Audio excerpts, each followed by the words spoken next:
ची प्रेरणा आहे म्हणजे तुम्हाला कधीपासून वाटलं, की आपण पखवाज वाजवू शकतो? तसं स्पष्टच सांगायचं म्हटलं तर भजनाचं मला खूप म्हणजे असं त्यावेळेला आवड ही नव्हतीच. म्हणजे भजनाचा कंटाळा, म्हणजे हं, अडचणी खूप आल्या. हं. अजून देखील आहेत ना. अजून देखील काही कमी नाहीत. कमी नाही. टोकणारे आहेत ना. हां, एखाद्या गावात तिथे त्याला त्यांना बोलवलं. अरे, मग त्यांना एवढे पैसे द्यावे लागतील, त्यांना तेवढे पैसे द्यावे लागतील. पण जे जिथून चालू झालंय तिथून आज महाराजांबरोबर जास्त कीर्तनं म्हणली वर्षाचे 12 महिने कीर्तनं म्हणावी तर मिरगेल महाराजांचंच आहे.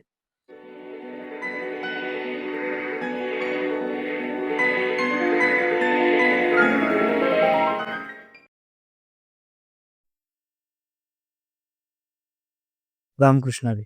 इनसाइड चर्चा विथ श्रावणमध्ये तुमचं सहर्ष स्वागत.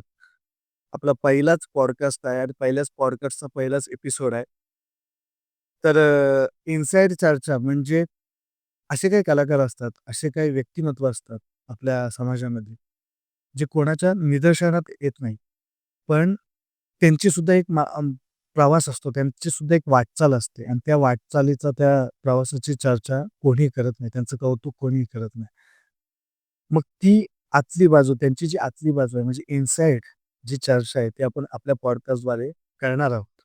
म्हणून आज आपल्या भागातले, महाड, रायगड या भागातले सुप्रसिद्ध पखवास वादक, रायगड भूषण, कोकण रत्न, हरिभक्त परायण समीर महाराज मेस्त्री आज आपल्यासोबत आहेत. आज आपण त्यांच्यासोबत चर्चा करणार आहोत. तर आपल्या पॉडकास्टला आपण सुरुवात करूयात. तर नमस्कार महाराज. नमस्कार. आपला हा छोटा सेटअप कसा वाटतं तुम्हाला? मस्त छान आहे. पहिली वेळ आहे ना? होय. माझी पण पहिलीच वेळ आहे. कोणाचा तरी इंटरव्ह्यू घेण्याची नाही का? अच्छा, पहिलीच वेळ आहे माझी पण. खूप दिवस आपला खूप दिवस आपला टायमिंग जुळत नव्हता आणि फायनली आज टाईम जुळलेला आहे. महाराजांनी मला वेळ दिलेला आहे. काय व्हायचं, जेव्हा मी कीर्तनात असायचो, तेव्हा ते फ्री असायचे. जेव्हा ते कीर्तनात असायचे, तेव्हा मी फ्री असायचो आणि मग टाईम जुळत नव्हता. आज फायनली दोघांचंही कीर्तन होतं. तुमचं काहीतरी फालकेवाडीला कीर्तन होय. होतं आणि माझं इथे जवळच मांडवकर, करंजाडी मांडवकर पण होतं. मग ते उरकून आता आम्ही आलोय आणि आज फायनली पॉडकास्टला मी सुरुवात करतोय आणि महाराजांचा वेळ आपण घेतलेला आहे. तर नमस्कार महाराज. मला पहिलं तुम्ही सांगाल की तुमचं शिक्षण काय मला? तुमचं शिक्षणाबद्दल मला काय सांगाल? आता शिक्षणाचं सांगायला गेलं तर आपलं म्हणजे आता कसं गरीब परिस्थिती असल्यामुळं तेवढं फारसं शिक्षण घेता नाही आलं. तरी पण अ, वडिलांनी आपल्याला 12वी पर्यंत शिक्षण झालेलं आहे आपलं. तेवढं शिक्षण घेता आलं. त्याच्यानंतर पकवाजाचं थोडंसं चालू केलं आपण. काय यावर येणारच आहे मी. हां. तर शिक्षण आपलं साधारणतः 12वी पर्यंत झालेलं आहे. मग ही जी पखवाज शिकण्याची प्रेरणा आहे, म्हणजे तुम्हाला कधीपासून वाटलं, की आपण पखवाज वाजवू शकतो? सुरुवात कुठून झाली या गोष्टीची? आता कॉलेजला असतानाच आम्ही ज्यावेळेला कॉलेजला म्हणजे आमच्या गावातली सगळी मुलं जवळ 10-12 मुलं होतो आम्ही. त्यावेळेला गावात आता जी भजनाची खूप म्हणजे परंपरा आजोबांपासून अगदी ती चालू आहे. आणि त्यावेळेला मग सगळे कॉलेजचे विद्यार्थी आम्ही ज्यावेळेला भजन असं सोमवार, एकादशी आपली, त्यावेळेला चालू असताना काही आपली जी गावातली कलाकार मंडळी होती, त्यांना कधी-कधी कामानिमित्त कधी ते बाहेर, मग कधी एकादशीचं भजन राहिलं, कधी सोमवारचं राहिलं, असं व्हायचं. तसं स्पष्टच सांगायचं म्हटलं तर भजनाचं मला खूप म्हणजे असं त्यावेळेला आवड ही नव्हतीच. म्हणजे भजनाचा कंटाळा, जे आपली मंडळी गावातली जी म्हणायची अ, भजन, त्यावेळेला म्हणजे कधी असं बसायचं योग तर नाहीच. म्हणजे ते आवडायचंच नसायचं. ज्यावेळेला कॉलेजचे सगळे विद्यार्थी आम्ही एकत्र आलो आणि मग असं भजन बंद पडायला लागलं ना, थोडंसं या वाऱ्याला झालं नाही, सोमवारी भजन झालं नाही. मग सगळे म्हणायला लागले, "मग काय करायचं आपण? आपण चालू करायचं का भजन?" मग आम्ही चालू केलं भजन. मग त्यात तसं पखवाज विषयी म्हणजे इंटरेस्ट नव्हता. त्यावेळेला असं वाटायचं की गायक हो, जी पहिली तुमची गायनाची. गायक मी तुम्हाला एक सांगतो, की महाराजांचा आवाजही सुंदर आहे. माझ्या स्वतः कीर्तनात गाताना सुद्धा त्यांनी मध्ये-मध्ये गायलेला आहे. आवाज पण खूप सुंदर आहे. गायनाकडे पण येऊ, पण आपली पखवाजाची प्रेरणा कशी सुरुवात झाली? कंटिन्यू. हां. तर मग कसं झालं मग सगळे आपल्या गावातली मुलं म्हणायला लागली, वाजवणारे मग त्यावेळेला आमचे भाऊजी असायचे. मग ते कामानिमित्त कधी बाहेर असायचे. मग ते बारा वाजता. हां.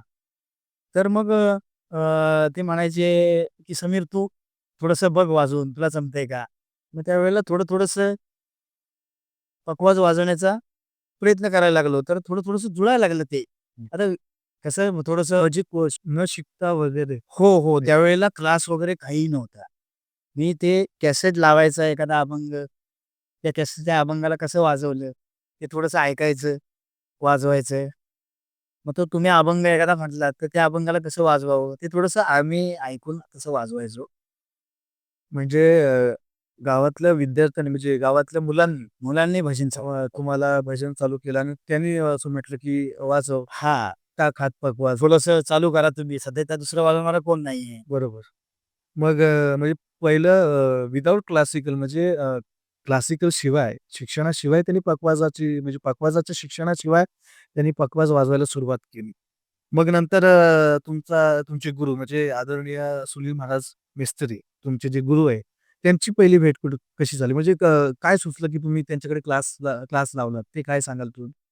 आता तसं सांगायचं म्हटलं तर आता गुरुजींचे सुनीलजी मिस्त्री गुरुजी आहेत ना, ते आमचे वडील जे आहेत, ते त्यांचे मामा म्हणजे सुनील मिस्त्रींची आई आहे, अच्छा. ती आमची सख्खी आत्या. अरे वाह! हां. तर मग ते असे मे महिन्याच्या सुट्टीमध्ये आमच्याकडे यायचे. मग ते घरी सगळे म्हणायला लागले, "समीर आता खूप म्हणजे छान वाजवतो." म्हणजे न शिकताना हां. पहिली समजा वाजवतो. वाजत होतो. त्यावेळेला मग ते म्हणाले, की "ठीक आहे वाजवतो." तर मला म्हटले, "जरा बघूया, बसूया आपण." मग आम्ही बसलो.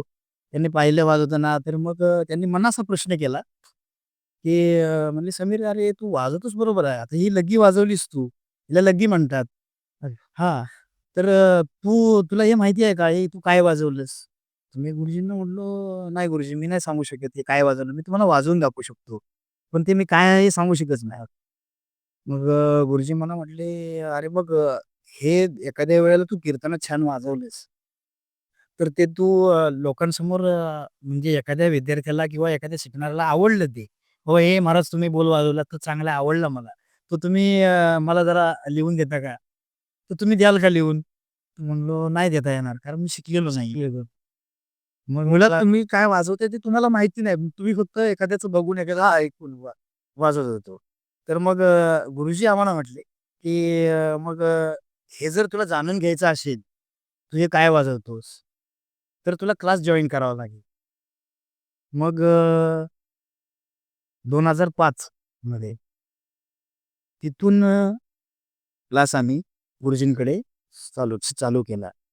आपल्या भिरवाडीमध्ये त्यांचा गुरुजींचा क्लास चालू होता. तर त्या ठिकाणी आम्ही गेलो. तिथे क्लास जॉइन केला आणि मग तिथून हा असा प्रवास चालू झाला. वाह! वाह! खरंच आता सुनील महाराज मेस्त्री यांच्याकडून यांचं नाव तर सगळीकडे फेमस आहेच. प्रसिद्धी आहे महाराष्ट्र आणि त्यांच्यानंतर म्हणजे माझ्या बुद्धीनुसार म्हणजे मी जेवढे आता भरपूर वाजवणारे आहेत, चांगले-चांगले वाजवणारे आहेत.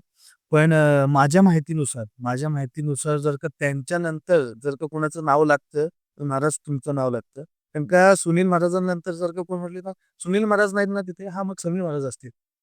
मी तर असं ऐकलंय की गुरुजींचं आणि तुमचं जे फेस आहे ते एकदम मॅच होतं. म्हणजे काही-काहींना वाटत नाही. समीर महाराज जर वाजवत असतील तर लांबून एखाद्याने बघितलं तर त्याला वाटतं की सुनील महाराज वाजवतेत.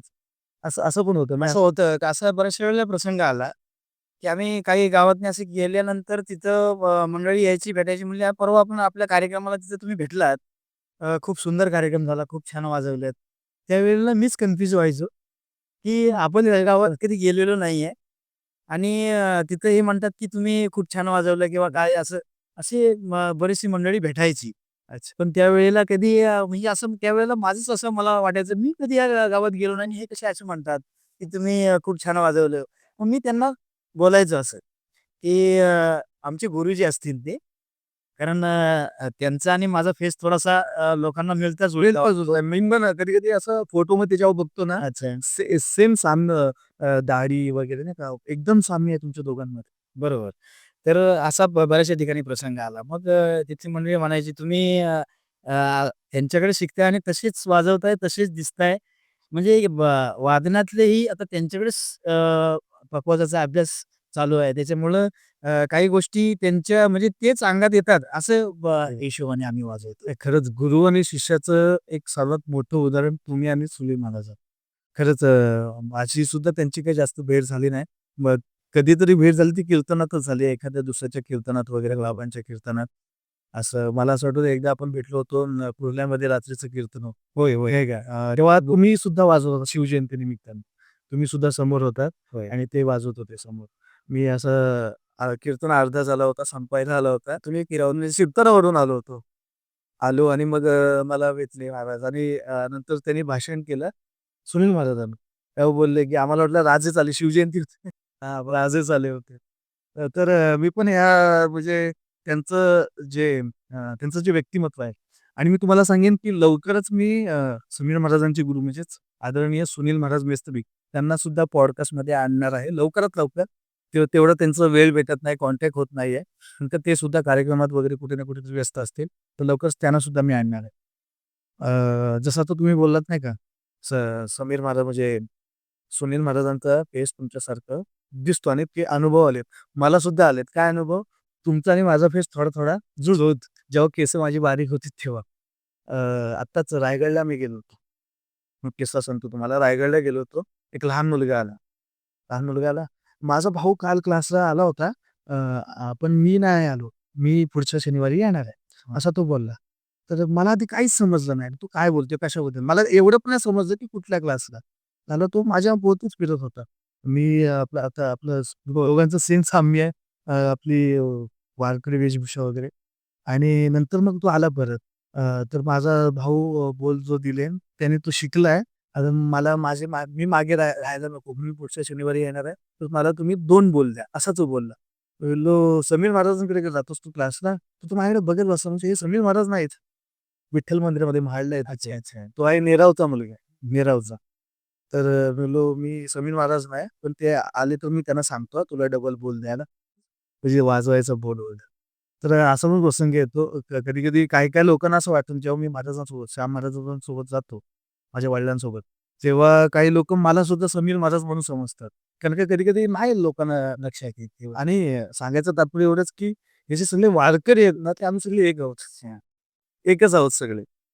म्हणजे तुम्ही पखवाजाची सुरुवात भजनापासून केलीत नाही का? होय, हो. मला तुम्ही पहिला अनुभव काय सांगाल? म्हणजे पहिला अनुभव म्हणजे एक मोठ्या व्यासपीठावर तुम्ही वाजवताय. असा पहिला अनुभव सांगाल, की एक भीती वाटली असेल, एक दडपण आलं असेल नाही का? पहिल्यांदाच आपण वाजवतोय.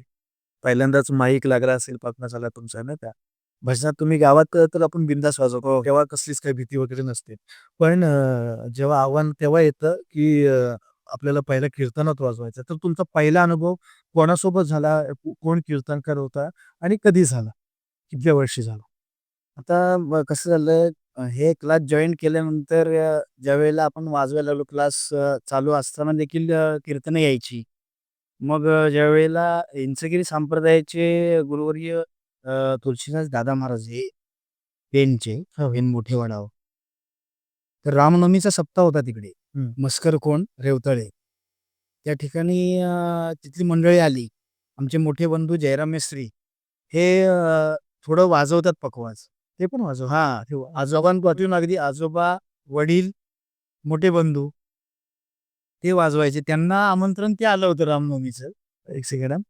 हे काय माहिती का? समीर महाराज हे सुतार आहेत. आता जे सुतार समाजातले जी लोकं आहेत, त्यांच्यावर विश्वकर्मांची एक विशेष कृपा आहे. अंगात म्हणजे न टिकता सुद्धा त्यांच्या अंगात कला आहेत. मग ते कुठलीही कला असू द्या, सुतारकामाची कला असू द्या किंवा या कलाकारातली म्हणजे वाजवणं असू द्या, गाणं असू द्या. मला म्हणजे माझ्या माहितीनुसार जास्तीत जास्त कलाकार महाराज, जास्तीत जास्त कलाकार म्हणजे ते वाजवणार असू द्या किंवा गाणार असू द्या. जास्तीत जास्त कलाकार हे मेस्त्री म्हणजे सुतारच आहेत भरपूर. आणि ते एकदम उदाहरण आहे. तुमचे वडील वगैरे म्हणजे न शिकता सगळे सगळे निश्चित शिकता वाजवतात. करा, चालू करा. तर त्यांना ते आमंत्रण आलं होतं रेवतळा मस्करकोंडचं जे रामनवमीचा जो सप्ताह चालू होता हं, हं. त्यावेळेला. तर त्यांना आमच्या बंधूंनी सांगितलं, की आमचा छोटा बंधू समीर तोही आता क्लास जॉइन करून तोही कीर्तन आता वाजवतो. हं. तर तुम्ही त्याला घेऊन जा.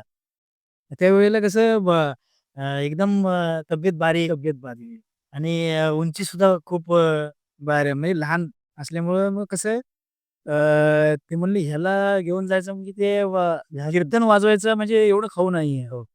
तर ह्याला घेऊन म्हणले, "नाही तुम्ही न्या. तो कीर्तन अगदी वाजवेल." काय म्हणजे पहिली तुमची वेळ. होय. तुम्हाला बाहेर जाण्याचा योग जो आला पहिल्यांदाच कीर्तन वाजवण्याचा, ते रेवतळा म्हस्कर कोंडला रामनवमीच्या दिवशी. तुम्हाला आत्मविश्वास होता की मी वाजवेन. हां, कीर्तनं तशी वाजवत होतो आम्ही. हं. पण ते आपले घरचे भजन म्हणा, की आपले पांडुरंग महाराज सुतार, कान्हा म्हणजे महाराजांच्या गावातले. होय, होय. म्हणजे त्यांचे तुमच्या काकाजवळ हो, काका आमचे. तर त्यांच्या कीर्तनामध्ये वाजवण्याचा योग होताच. होतात पण गावातल्या गावात. गावातल्या गावामध्ये तर मग बाहेर जो पहिल्यांदा आम्ही निघालो ते इंचगिरी संप्रदायाचे सद्गुरू माऊली दादा महाराज हं. यांच्या कीर्तनाला रामनवमीच्या दिवशी आम्ही तिकडे आम्हाला आमंत्रण आलं. तसं ते 3:30चा सप्ताह. पण त्यांच्या कीर्तनामध्ये वाजवण्याचा योग आला आणि विशेष म्हणजे तिथं आता घोडी, मग खाली आता उंची कमी म्हटल्यानंतर हां, हां. पूर्ण पकवास ठेवला तर उंचीत दिसत नव्हतो मी. खरं. मग त्यांनी ते चौरंग दिला पायाखाली. पायाखाली. असं झालं. मग सगळी तिथे गेल्यानंतर म्हणले, "ह्या मुलाला वाजवायला तुम्ही आणलात? हा दिसतोय केवढा, हा वाजवणार काय? कीर्तन होईल काय याच्याने वाजवून? हा दमेल." म्हणले. आणि ज्यावेळेला कीर्तन चालू झालं आणि मग ते वाजवलं तिथं आम्ही. अक्षरशः लोकांनी म्हणजे एवढ्या टाळ्या वाजवल्या. कौतुक केलं. कौतुक केलं खूप म्हणजे खूप बक्षिसही खूप मिळाली. आणि तो आनंद अगदी फार वेगळा होता. म्हणजे तुम्ही त्यांना जे जे काही बोलणारी होती, हां. काही बोलणारी माणसं होती, त्यांना तुम्ही तुमच्या कृतीतून तुम्ही वाजवून त्यांना उत्तर दिलं. त्यांची तोंड गप्प. हो, हो, हो. आणि कसं त्यावेळेला थोडंसं म्हणजे हे आपण म्हणतो ना, जे अंगामध्ये जी उत्साह होता, झग असते ज्या त्यावेळेला हं. अ, म्हणजे कॉलेजचा वेळ वेळ त्यावेळेला ते तुम्हाला माहीत नाही मला तरुण वयामधला जो विषय त्यावेळेला जो पक्वाजातला आणि शिकण्याची वृत्ती खूप जोमाने होती. त्याच्यामुळं कीर्तन वाजवायला एवढं खूप म्हणजे उत्साह होता. की आज आपण पहिल्यांदा लोकांना काहीतरी कला दाखवायची त्याला दाखवायचे. आणि आपलं थोडंसं नाव इथे झालं पाहिजे, की पुन्हा लोकांनी आपल्याला बोलावलं पाहिजे. आणि जो जो पहिला अनुभव असतो, जो पहिली वेळ असते, तिथंच जर आपण खचलो ना, तर मग आपल्याला पुढे हां, म्हणून जो पहिला आहे तो पहिलाच आपण गुरुजींचं सांगणंच तसं होतं, की हे शिकताना आपण जर आपण मला येतोय आणि आपण पुढे गेलो नाही आणि आपण म्हणलो, "नाही, नाही तुम्ही करा." तर असं केलं तर आपण मागे राहणार. मागे राहणं. कोण बोलला, की लगेच उठायचं हं. आणि पहिलं वाजवायला यायचं. त्याशिवाय माणूस पुढे जात नाही. वाह! वाह! मग ती अगदी तेच तसंच तिथपासून ते आत्तापर्यंत अगदी असंच ठरवलं, की कोणीही काय बोललं, "बाबा महाराज थोडीशी सेवा होऊ द्या." लगेच आपण तिथं कारण आत्ता कशी कॉन्फिडन्सचा जमाना आहे. इथे कलाकार खूप आहेत. स्पर्धा आहेत भरपूर. हां, त्याच्यामुळं नाही कुणाला म्हणायचं नाही. आपल्याला येतंय, आपण सादर करायचे आपल्या हिशोबाने. जे आपल्याला गुरूने आपल्याला कला दिली ती सादर करायची. नाही, नाही. खरंच आत्ता म्हणजे आता मी सांगेल, समीर महाराज आत्ता एवढ्या मुकामवरती पोहोचलेत म्हणजे की बापरे! बरेच त्यांचे कॅसेटी वगैरे सुद्धा आहेत. भरपूर एवढ्या मुकामाला पोहोचले. पण तरीसुद्धा म्हणजे तुम्ही कुठलाही बारीक कीर्तन असू द्या, नाही का, एखादा छोटासा वगैरे कीर्तन म्हणजे नाही का, जिथे समाज नसेल, तरीसुद्धा महाराज वाजवतात. जिथे आपल्याला स्पीकरचं धडसं वगैरे भेटत नाही. क्वचित कुठे कधी चांगला भेटला तर. पण तरीसुद्धा तुम्ही त्याच त्या उत्साहाने तो तुम्ही कीर्तनाला एक जोश आणताय, कीर्तनाला माहोल कारण का पखवाज असं एक साधन आहे आपल्या वारकरी संप्रदायात बरोबर, की पखवाज जिथे चांगला असेल, वाजवणारा जिथे चांगला असेल, तिथे कीर्तन उठतं, हे खरं आहे. हो. तर कुठेही कसाही कार्यक्रम असू द्या, कुठेही असू द्या, आमच्यासोबत असतात, आमच्या वडिलांसोबत असतात किंवा इतर बाकी कीर्तनकारासोबत. कुठेही समीर महाराज वाजवायला कधीच कचरत नाहीत. शिवाय मी हेही ऐकलंय आणि माझ्या कीर्तनात सुद्धा समीर महाराज आणि यांचे सुद्धा स्टुडंट आहे, यांचे सुद्धा शिष्य आहेत. ते सुद्धा समोर वाजवताना समीर महाराज त्यांना शिकवतात वाजवता-वाजवता चालू कीर्तनामध्ये. आणि खरंच त्या मुलांचा मला असं वाटतं आपण शेणाले साइडला कीर्तन करत होतो नाही का? होय. तेव्हा समीर महाराज माझ्या कीर्तनात वाजवायला होते आणि एक मुलगी तुमची शिष्य होती. हां, ती सुद्धा वाजवत होती. हां, तर अदिती चव्हाण. अदिती चव्हाण.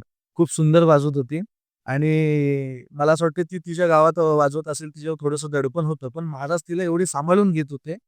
एवढं भारी वाजवलं त्या मुलीने. म्हणजे जर का समोर गुरु असेल तुमच्यासारखा किंवा तुम्हाला भेटलेला सुनील महाराजांसारखा जर का चांगला असा गुरु असेल, तर खरंच तुम्ही या वाजवण्याच्या कलेमध्ये कधीच तुम्ही मागे पाडणार.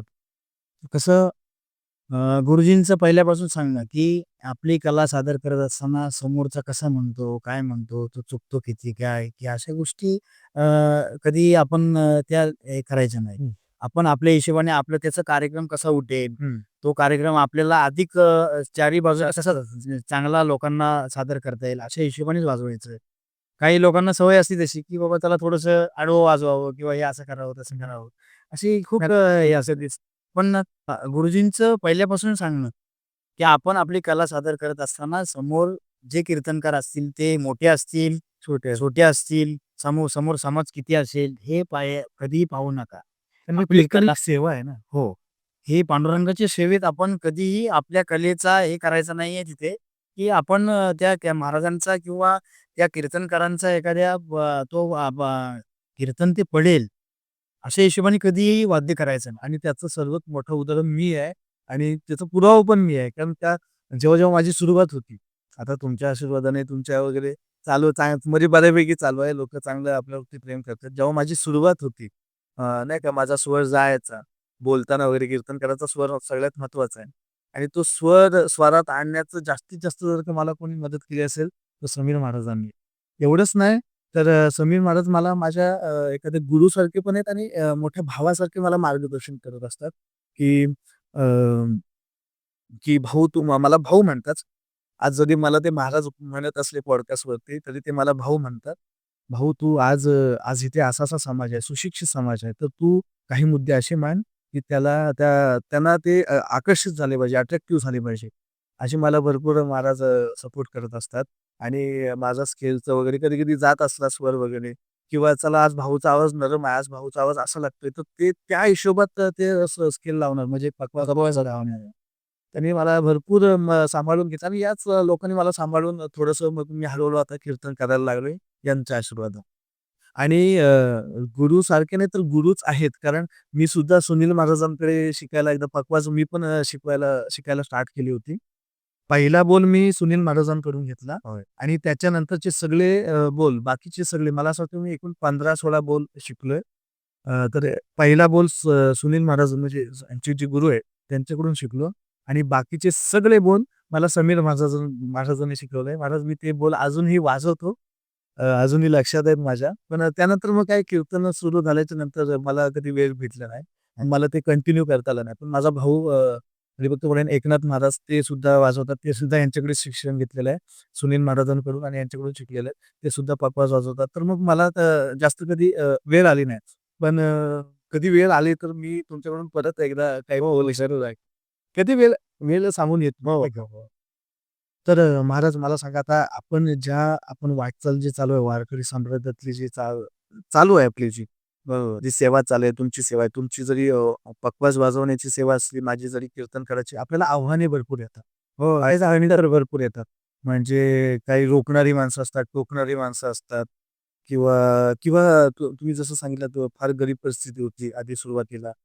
मग तुम्हाला हे सुरू केल्याच्या नंतर नाही का, आता काही-काही लोकं असं म्हणतात नाही का, "काय तुम्ही पखवाज वाजवताय, बाकी काय करताय तुम्ही?" नाही का. बरोबर.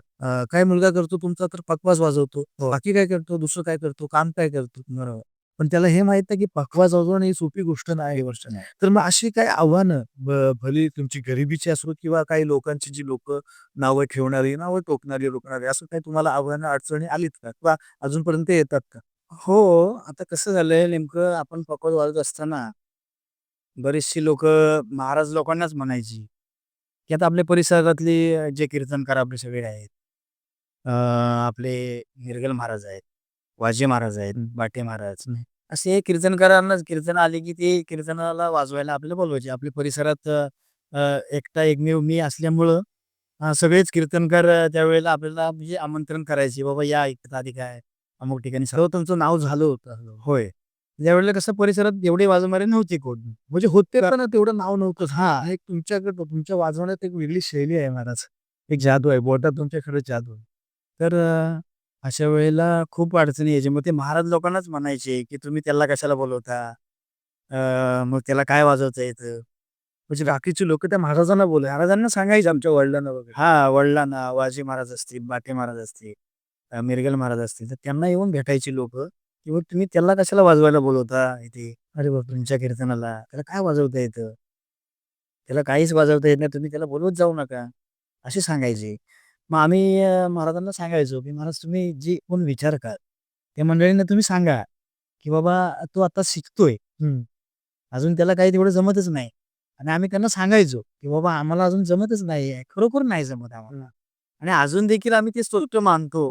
अजून देखील आम्ही सांगतो, आम्ही जरी या पोहोचला असलो आज, तरी सुद्धा आम्ही सांगतो, की आम्हाला अजून काही येत नाही. नाही, नाही. खरंच. स महाराजांचं हे जे व्यक्तिमत्व आहे ना, ते त्यांच्या गुरूंसारखंच आहे. आजही त्यांचे पाय जमिनीवरच आहेत. म्हणजे आज ते एवढ्या मुखावरती पोहोचलेत. आज ते मृदुंगमणी नसून तर मृदुंगाचार्य सुद्धा आहेत. आज त्यांच्या हाताखाली सुद्धा भरपूर मुलं घडत आहेत. तरी सुद्धा त्यांचे पाय जमिनीवरच आहेत. ते म्हणणारे काही असू द्या.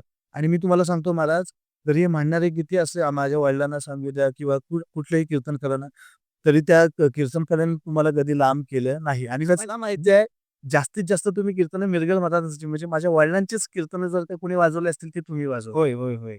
आत्तापर्यंत खूप महाराज झाले. पण मिरगेल महाराजांच्या बरोबर आम्ही आजपर्यंत जे जिथून चालू झालंय तिथून आज महाराजांबरोबर जास्त कीर्तनं म्हणली वर्षाचे 12 महिने कीर्तनं म्हणावी तर मिरगेल महाराजांचंच आहे. मिरगेल महाराजांची कीर्तनं एवढी की अक्षरशः म्हणजे कार्यावरची, सप्त्यावरची म्हणा, अगदी चालूच आहेत कीर्तन, चालूच आहेत. आता पण करून आलो आम्ही. होय. आणि कसं होतं उलट आम्हाला काही गोष्टीत सेवा देता येत नाही. आम्ही कधी-कधी मग थोडंसं वंचित होतो त्या सेवेपासून. कारण का इकडे-तिकडे कोण नाही कोण बोलवत राहतंय. त्याच्यामुळं नाहीतर दररोज कीर्तनं म्हणायला गेली तर फक्त आपल्या महाड तालुक्यामध्ये, रायगड जिल्ह्यामध्ये जास्त कीर्तनं म्हणायला गेली तर मिरगेल महाराजांची. काय खरंच. हा अनुभव अगदी आम्हाला ह्या गेल्या 25 वर्षाचा हा अनुभव आहे. आहेच. तर त्या एवढ्या वर्षात अगदी मिरगेल महाराजांबरोबर खूप आणि अशा अडचणीत महाराज लोकांना काही मंडळी सांगायची. आपण हेच बोलत होतो, की अडचणी खूप आल्या. अजून देखील आहेत ना. अजून देखील काही कमी नाही. कमी नाहीत, टोकणारे आहेत ना. हां. एखाद्या गावात तिथे झाला त्यांना बोलवतो. अरे मग त्यांना एवढे पैसे द्यावे लागतील, त्यांना तेवढे पैसे द्यावे लागतील. आणि तुम्हाला खरं सांगायचं महाराज अगदी 50-60 रुपयापासून कीर्तनाच्या सेवेत लोकांनी पैसे देतात. आणि आज देखील आम्ही कुणाला कधी बोललो नाही असं, की बाबा तुम्ही एवढेच, एवढेच पैसे द्या, तेवढेच पैसे द्या. आता ते तुम्हाला महाराज माहिती आहे. आज आपण फिरतोय. बाबांबरोबर, मिरगेल महाराजांबरोबर आपण फिरतोय आज. कधी असा प्रसंग नाही, की बाबा तुम्ही आज आम्हाला एवढे द्या किंवा तेवढे द्या पैसे. बरोबर ना? असं आहे. तर काही गोष्टीत ह्या सुद्धा अडचणी आल्या, की त्यांना तुम्ही बोलवायचं असेल, मग तो एवढे पैसे घेतो. असे काही महाराजांना सांगायचे. मग त्याला ते ₹500 द्यावे लागतील, त्याला ₹1000 द्यावे लागतील. आजही प्रसंग असा येतो. म्हणजे त्यांना असं माहिती आहे, की बाबा हा पैसे सांगत नाहीये, तरी पण लोकांना किंवा महाराज लोकांना ते सांगायचं जाऊन, की बाबा तो असा-असा आहे. असं. हां. असं मी आजही क्लिअर करतो. म्हणजे माझ्या वडिलांबद्दल क्लिअर करतो आणि महाराजांबद्दल क्लिअर करतो. महाराज आजही कुठेही पैसे स्वतः सांगत नाही. जे काही पाकीट आपण सांगतो, स्वतः कधीच सांगत नाही. जी लोकं प्रेम करतात, आवडीने देतात तेच आपण हो. आम्ही जे मिरगल महाराज असतील किंवा समीर महाराज असतील, आवडीनं जे काही भेटतात आपल्याला काय असतं पाकीटपेक्षा जी लोकं आम्हाला आवडीने बोलवतात नाही का, प्रेमाने बोलवतात ते पाहिजे आपल्याला. आहे. आणि मेन म्हणजे मिरगल महाराज म्हणजे आपल्या माझ्या वडिलांचा हाच हेतू आहे की एखाद्या गरीबाच्या दारात पण कीर्तन झालं पाहिजे. जसं श्रीमंताच्या दारात होतो, तसा गरीबाच्या दारात पण तशी सेवा झाली पाहिजे. आणि आज मिरगल महाराज ते करत आहेत. तुम्ही सुद्धा त्यांना साथ देत. हो आणि ह्याच्यात असा अनुभव तुम्हाला सांगतो, की अ, एखाद्या ठिकाणी म्हणजे महाराजांचा फोन आला, की बाबा अशी-अशी परिस्थिती समोरच्याची आहे. तर आपल्याला हे कीर्तन आज आपल्याला विनामूल्य सेवा करायची आहे. केलेली आहेत. तर आपण आणि करतोयच आपण आजपर्यंत. त्या अनुभवातून असा अनुभव एखाद्या ठिकाणी आला, की तिथं बाबा असं-असं आहे, परिस्थिती त्यांची खूप खराब आहे. तर तिथं त्यांची इच्छा आहे, की कीर्तन झालं पाहिजे. मग अशा ठिकाणी आम्ही सगळे बाबांसकट आपण सगळे तिथं जाऊन त्या सेवा करतो आज देखील. केलेली आहे. बरोबर ना? मग काही ठिकाणी असाही प्रसंग येतो, की अ, अ, तिथली एखाद्या गावची ठिकाणची मंडळी म्हणते, "अरे त्यांना बोलवलं तर मग त्यांना पाकीट द्यावं लागेल. त्यांना ते एवढं असं त्यांना द्यावं लागेल." हां. मग असं सांगणार, की मग समीर मिस्त्रींना बोलवताय, मग त्यांना ते एवढे द्यावे लागेल, तेवढं द्यावं लागेल. असं काही जण सांगत असतात. ते अशा काही अडचणी येतात, अजून देखील येतात. मग काही लोकं, "हां, मग त्यांना बोलवू नका." मग त्या महाराजांबरोबर महाराज ज्यांचं कीर्तन ठेवलंय, मग त्या महाराजांच्या बरोबर येणारी मंडळी आहेत, त्यांच्याबरोबरच त्यांची मंडळी बोलवा. भले आपल्या गावाचं कीर्तन इथं गावात कीर्तन ठेवलं आहे. तर काही मंडळी अशी प्रसंगानुसार काही गोष्टी अशा अडचणी आल्या, मग त्यांना नका बोलवू. हं. महाराजांबरोबरच मंडळी बोलवा. आता महाराजांबरोबर मंडळी बोलवली, की शेवटी पैसे द्यावेच लागणार. सो महाराज असं नाही की जे कलाकार आपण सोबत मिळतो नाही का, गाणार असतील, वाजवणार असतील, हां. तर जी काही मंडळी मागे उभे उभे राहणारी मंडळी असते, त्यांना सर्वांना हातावरती काहीतरी द्यावं लागतं.